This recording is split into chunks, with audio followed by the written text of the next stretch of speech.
শ্রীমোর কথামৃত রচনায় রয়েছে একটি গাম্ভীর্য, পেলবতা ও মেজাজ, যা মনে করিয়ে দেয় জয়রামবাটির কোল ঘেঁষে বয়ে যাওয়া স্নিগ্ধ, সুন্দর, সহজ, সচ্ছল আমোদর নদকে। ততোধিক মনে করিয়ে দেয় জয়রামবাটি পল্লীতে শ্রী শ্রী মায়ের শান্ত, মধুর, পরিপাটি অথচ ঊর্ধ্বাঙ্গী জীবনচর্চা। বস্তুত কথামৃতের ভাব, ভাষা, ভঙ্গিমা, উপস্থাপনা সব কিছুর উপরই শ্রী শ্রী মায়ের প্রশান্ত, ক্ষমা সুন্দর, স্নিগ্ধ, স্বচ্ছন্দ জীবনচারণের প্রত্যহের সুশৃঙ্খল দিনচর্চার মোহন প্রচ্ছায়া। শুধু কি তাই, 1911 খ্রিস্টাব্দ থেকে রামকৃষ্ণ ভাগবতের ব্যাখ্যাতারূপে যে মহেন্দ্র আবির্ভূত হয়েছিলেন, তার মধ্যেও গভীরভাবে প্রভাব বিস্তার করে রয়েছেন শ্রী শ্রী মা, যাকে নিবেদিতা একটি চিঠিতে লিখেছিলেন, সত্যই ভগবানের অপূর্ব রচনাগুলি সবই নীরব, তা অজানিতে আমাদের জীবনের মধ্যে প্রবেশ করে।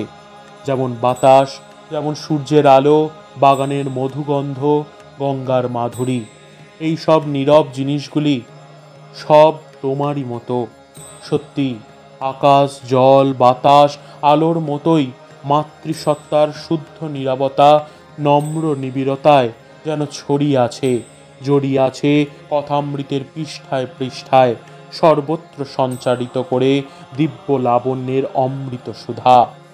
এবং সে বাতাবরণ নিত্য স্বাগত জানাচ্ছে সংসার তাপদগ্ধ লক্ষ মানুষকে, হাতছানি দিয়ে ডাকছে মুক্তির মন্দির সোপানতলে।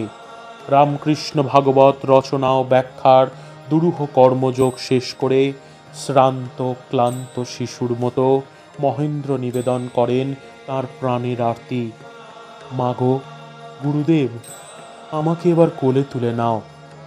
সত্যি, অতঃপর একদিন মহেন্দ্র মায়ের কোলে ঘুমিয়ে পড়লেন।